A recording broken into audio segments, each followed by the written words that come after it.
Movie के beginning में हमें अर्नब नाम के एक लड़के से इंट्रोड्यूस कराया जाता है जो कोलकाता में रहता है और अपने पेरेंट्स के साथ लड़की देखने आया होता है।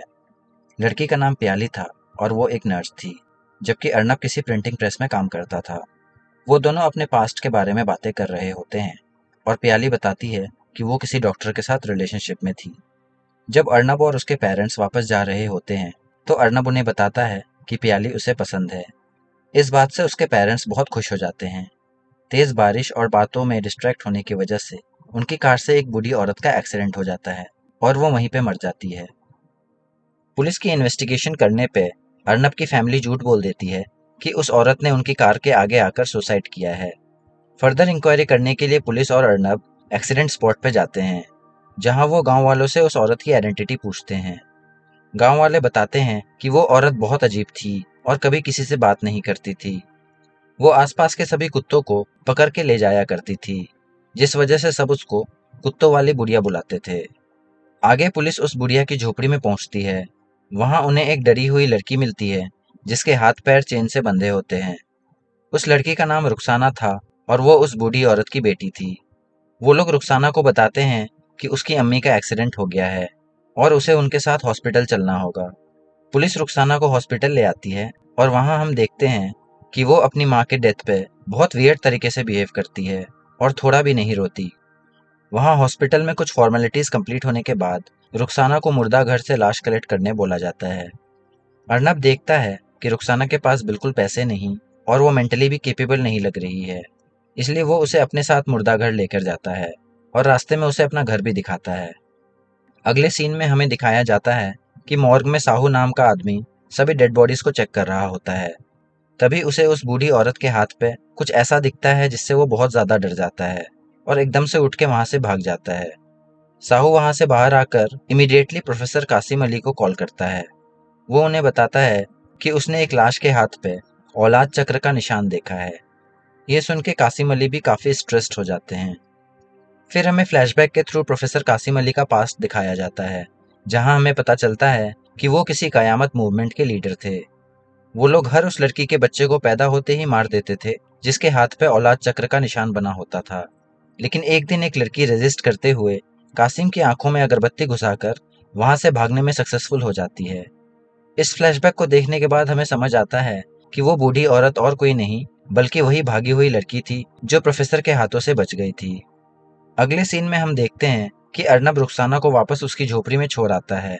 रुखसाना को उधर उसकी मरी हुई माँ दिखाई देती है और वहां आसपास से किसी के बहुत डरावने तरीके से सांस लेने की आवाजें आती हैं। ये सबसे रुखसाना बहुत डर जाती है और दौड़ते हुए अपने झोपड़ी में जाके छुप जाती है। अगले दिन कासिम अली और उसके कुछ आदमी उस जंगल में आते हैं। रुखसाना उन्हें दूर से देख लेती है और वहां से भाग जाती है और भाग के किसी तरह अर्नब के घर पहुंच जाती है, जो कि अर्नब ने उसे मॉर्ग ले जाते वक्त दिखाया था। अर्नब रुखसाना को अपने बिस्तर के नीचे देखकर शॉक हो जाता है और उससे वहां आने की वजह पूछता है। रुखसाना बताती है कि कुछ लोग उसे मारने के लिए आए थे, जिसमें से एक इंसान को रुखसाना ने बचपन में देखा था। उधर कासिम को उस झोपड़ी से रुखसाना का बाल मिलता है, जिसे वो अपने पास रख लेते हैं। अर्नब बहुत काइंड और अच्छा लड़का था, इसलिए वो रुखसाना को अपने यहाँ रुकने देता है और उसकी देखभाल भी करता है। अब हमें पता चलता है कि रुखसाना को बहुत सी बेसिक चीजों का कोई आइडिया नहीं होता, क्योंकि उसकी अम्मी उसे सबसे दूर चेन से बांध कर रखती थी। कुछ दिनों बाद अर्नब रुखसाना को एक वुमेन्स एनजीओ में छोड़ने जाता है, लेकिन रुखसाना मना कर देती है और अर्नब को भी वो एनजीओ कुछ अच्छा नहीं लगता, क्योंकि वहां पे लड़कियों के साथ बहुत गलत बर्ताव होता था। रुखसाना की कंडीशन देखते हुए अर्नब उसे कुछ दिन अपने यहाँ ही रखने का फैसला करता है। अर्नब के साथ रहते हुए रुखसाना उसे लाइक करने लगती है और उसके क्लोज आने की कोशिश करने लगती है। लेकिन जब भी अर्नब घर में नहीं रहता था तब उसे बहुत अजीब और डरावनी चीजें फील होती थी और वो हमेशा बहुत सहमी हुई रहती थी। रुखसाना ने अर्नब से एक नेल कटर भी मांग के रखा था, क्योंकि उसे हर रोज अपने नेल्स काटने की जरूरत पड़ती थी। एक बार जब उसे नेल कटर नहीं मिला तो उसने चाकू से ही अपने नाखून काट लिए थे, जिससे वो काफी इंजर्ड हो गई थी। उसे भूख लगती थी तो वो कभी कभी कचरे से भी खाना ढूंढ के खाने लगती थी और उसे अगरबत्ती से बहुत ज्यादा डर लगता था। इन शॉर्ट, वो बाकी लड़कियों की तरह नॉर्मल नहीं थी। एक रात रुखसाना को बहुत जोर से पेट दर्द होने लगता है और जब अर्नब उससे उसका हाल पूछता है तो वो उसे कुछ देर के लिए अकेला छोड़ने बोलती है।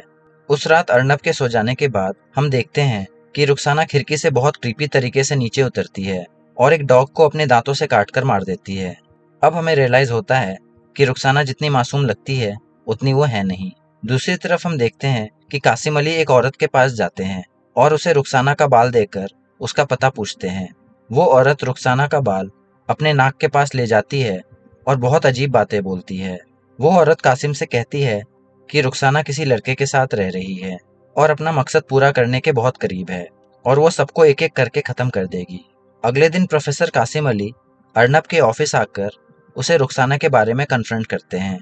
कासिम अर्नब को समझाते हैं कि रुखसाना कोई इंसान नहीं बल्कि इफरित की बेटी है और वो तुम्हारे साथ सिर्फ संबंध बनाने के लिए है। उसका मोटिव अपनी नस्ल को आगे बढ़ाना है। अर्नब इन सब बातों को इग्नोर करता है और सिक्योरिटी बुलाकर उन लोगों को बाहर निकलवा देता है। उस रात अर्नब साहू को उसका पीछा करता हुआ पकड़ लेता है और दोनों में हाथापाई हो जाती है, जिससे अर्नब के सर पे चोट लग जाती है। अर्नब इंजर्ड हालत में घर पहुंचता है और रुखसाना को सारी बातें बताता है। रुखसाना ये सब सुनकर अर्नब के सोने के बाद मुर्दा घर जाती है और साहू को बहुत बेरहमी से जान से मार देती है। सुबह होने से पहले वो घर वापस आ जाती है, जिससे अर्नब को कुछ पता नहीं चलता। उस दिन पियाली अचानक से अर्नब के घर आ जाती है और वो रुखसाना को अर्नब के साथ देख लेती है। उसे बहुत हर्ट होता है और वो गुस्से में वहां से चली जाती है। इसके बाद अर्नब रुखसाना को उसी वक्त वहां से चले जाने को कहता है। रुखसाना को भी वहां पियाली का आना बिल्कुल पसंद नहीं आता और वो गुस्से में अचानक से अर्नब का गला पकड़ लेती है और एक हाथ से ही उसे ऊपर उठा देती है। इसके बाद अर्नब बहुत ज्यादा डर जाता है। इस सब के बाद रुखसाना होश में आती है और लगातार अर्नब से माफी मांगने लगती है, लेकिन अर्नब उसे वहां लॉक करके वहां से चला जाता है। अगले सीन में हम देखते हैं कि अर्नब प्रोफेसर कासिम अली और कयामत मूवमेंट पर रिसर्च करने लगता है और हमें पता चलता है कि साल 1990 में बांग्लादेश के सातखीरा डिस्ट्रिक्ट से कई लड़कियां गायब हुई। एक कम्युनिटी के लोग लड़कियों को किडनैप करके उन पे एक रिचुअल करते थे। उस रिचुअल में इफरित इन लड़कियों को प्रेग्नेंट कर देता था ताकि दुनिया में इफरित की नस्ल आगे बढ़ सके, और जिनके साथ भी इफरित अपनी नस्ल बढ़ाता था उनके हाथ पे गर्म लोहे से औलाद चक्र का निशान बना दिया जाता था। इफरित और इंसान के संबंध से पैदा होने वाली औलाद इंसान जैसे दिखते तो थे, पर इनमें इंसानों से कई गुना ज्यादा ताकत होती थी। इनके नेल्स हर रोज बड़े हो जाते थे और इनके बॉडी में एक किस्म का जहर होता था जिसे इन्हें हर महीने किसी को काट के बाहर निकालना होता था। अगर वो जहर बाहर ना निकले तो उनका जहर उन्हीं की जान ले लेगा। इससे हमें समझ आता है कि क्यों रुखसाना का पेट दुखने लगा था और क्यों उसने कुत्ते को मारा, और रुखसाना की माँ सभी कुत्तों को क्यों पकड़ के ले जाती थी। अगर ये लोग किसी इंसान से संबंध बनाते थे तो सिर्फ 1 महीने में ही इनका बच्चा हो जाता था और उस बच्चे की नाभि भी नहीं होती थी। ये सारी चीजें उस वक्त बांग्लादेश में बहुत तेजी से बढ़ने लगी थी, इसलिए ढाका यूनिवर्सिटी के प्रोफेसर कासिम अली ने कयामत मूवमेंट शुरू किया था। अर्नब ये सब पढ़ के शॉक्ड रह जाता है। वो इमीडिएटली कासिम अली को कॉल करके अपने घर बुलाता है। इसके बाद जब वो घर वापस आता है तो रुखसाना उसे फिर से माफी मांगने लगती है। वो उसे बताती है कि उसके पेट में अर्नब का बच्चा है। इससे पहले कि अर्नब इस शौक से उभरता, वहां कासिम अली आ जाते हैं। कासिम अली को वहां आके पता चलता है कि रुखसाना प्रेग्नेंट हो चुकी है और महीने भर में वो एक बच्चे को जन्म देगी। वो रुखसाना को बांधकर उसे बहुत मारते हैं। रुखसाना बार बार अर्नब से हेल्प मांगती है, उसे बचाने की भीख मांगती है, बट अर्नब उसे उसी हालत में छोड़ के अपने पेरेंट्स के घर चला जाता है। पेरेंट्स के घर जाने के बाद अर्नब गिल्ट के वजह से डिप्रेशन में चला जाता है और कई दिनों तक अपने रूम से बाहर नहीं आता। उसके पेरेंट्स को लगता है कि ये सब पियाली की वजह से हो रहा है। पियाली वहां आती है और उसे ये सब करने की वजह पूछती है। अर्नब अब सारी बातें पियाली को बता देता है। पियाली से बात करने पे अर्नब को रियलाइज होता है कि राक्षस रुखसाना नहीं बल्कि वो खुद है, जो कि रुखसाना को ऐसी हालत में मरने के लिए छोड़ आया। पियाली उसे कहती है कि राक्षस हम सबके अंदर होता है। वो उसे बताती है कि उसके पास्ट रिलेशनशिप में वो प्रेग्नेंट हो गई थी और अपने बच्चे को अपने अंदर फील कर सकती थी, मगर उसके बॉयफ्रेंड ने शादी से मना कर दिया, जिस वजह से उसे अबॉर्शन कराना पड़ा। पियाली के समझाने पर अर्नब इमीडिएटली अपने घर जाता है और वहां देखता है कि रुखसाना कासिम के आदमियों को मारकर वहां से जा चुकी है। उधर हम देखते हैं कि रुखसाना प्रोफेसर के घर पे पहुंच जाती है और प्रोफेसर बहुत सी चीजें पढ़ते हैं, लेकिन उसका रुखसाना पे कोई असर नहीं होता क्योंकि उसने कानों में ईयरफोन्स लगाए होते हैं और वो प्रोफेसर को मार देती है। अब रुखसाना पियाली को भी मारने उसके घर जाती है।